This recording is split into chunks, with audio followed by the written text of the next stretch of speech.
Hello everyone. So our today's topic is cost of retained earnings. So when we were learning about the components of cost of capital, this is the continuation chapter.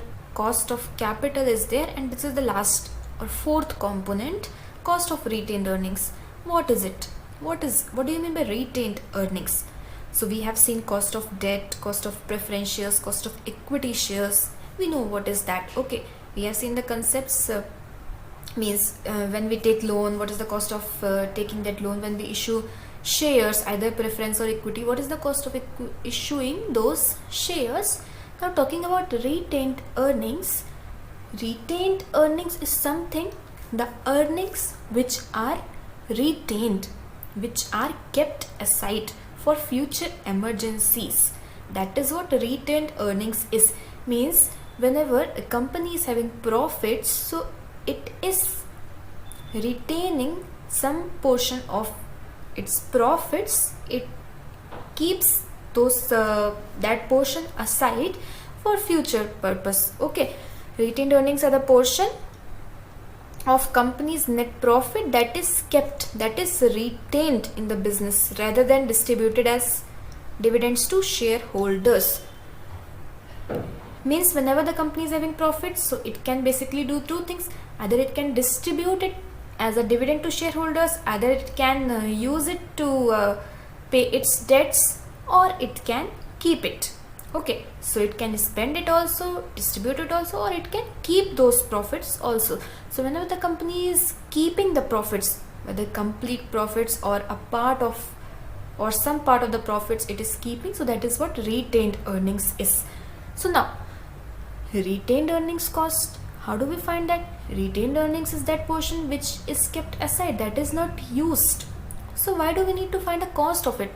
So today the company is keeping the profits aside, it is not using that profit.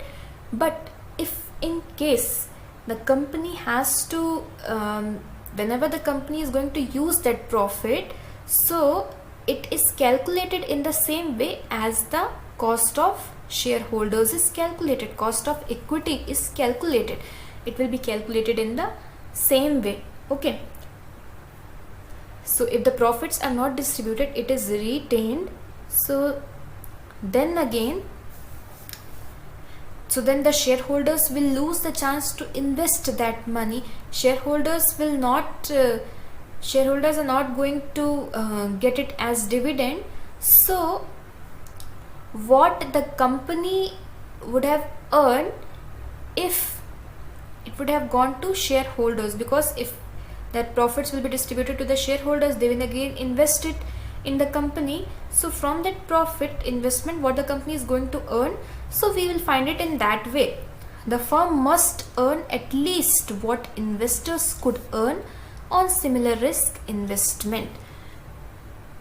So like we calculate cost of equity, it is not cost of equity, but the way in which we calculate the cost of equity, we calculate the cost of retained earnings also. Because if in case in future this profit which is retained, that has to be distributed among the shareholders, then what would be its cost? So we will calculate it in that way. We'll assume it in this way, and then we will calculate what the company would have earned if the company was a shareholder, so what it would have earned. So like this way we will calculate. So there are two things involved. Opportunity cost is there, that means cost, this is the cost to shareholders. It is usually equal to the cost of equity, that I have already told you ki it is equal to the cost of equity. In that way only we will calculate it. We will calculate the cost of retained earnings. And avoid issuance cost. If these profits would be distributed to the shareholders, and again the company will give them dividend, then again they will invest in the company, issuance cost will be there, so it avoids issuance cost.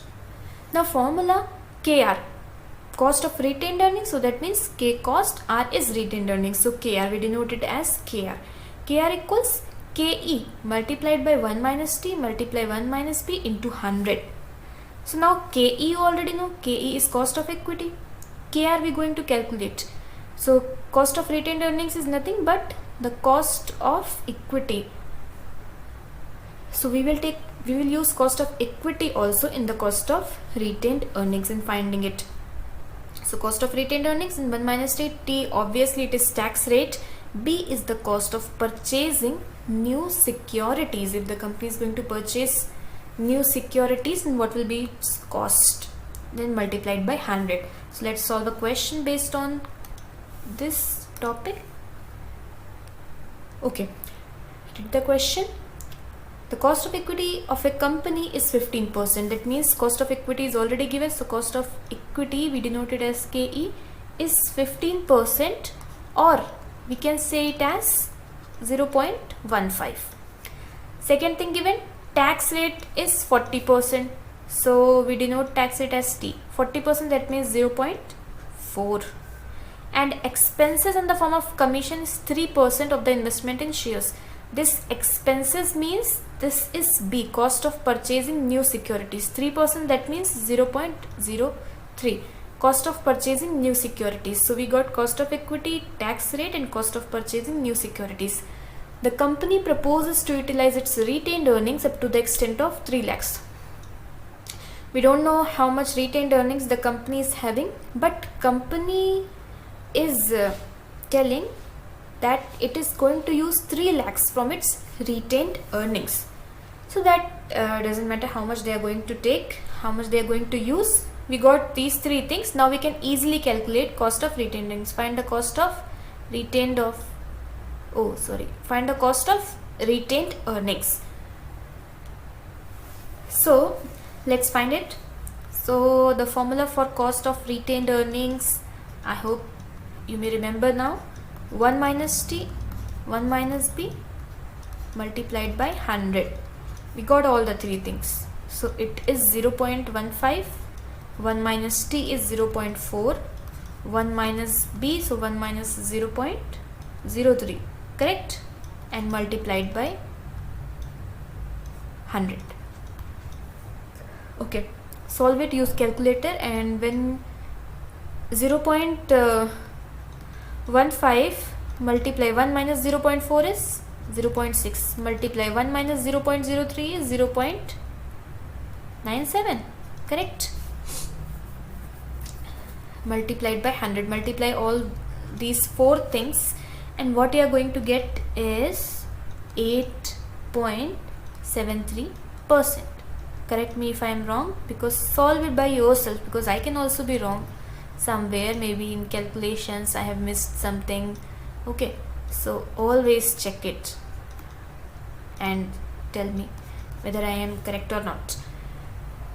So the cost of retained earnings is 8.73%. We got this cost. I hope it is clear to you how to find it. Into 100 we have multiplied, so that we got it in percentage. Always you multiply it into 100, so we will get the answer in percentage. So here we need only these things. If tax rate and cost of issuance of new securities will not be given, then simply we will take cost of equity multiplied by 100. That same will be there, because we have seen that cost of retained earnings is equal to the cost of equity. If the money is not distributed among the shareholders, and if it is kept aside, if it is retained for future purpose, so we will calculate its value, we will calculate its cost like the cost of equity. So it will be equal to that. So cost of retained earnings in this question is 8.73%. Okay, so I hope it is clear. So this question you can solve based on what you have learned today. And now only one topic is left, that is weighted average cost of capital, that we'll see in the next session. After that, this cost of capital, this topic will be over.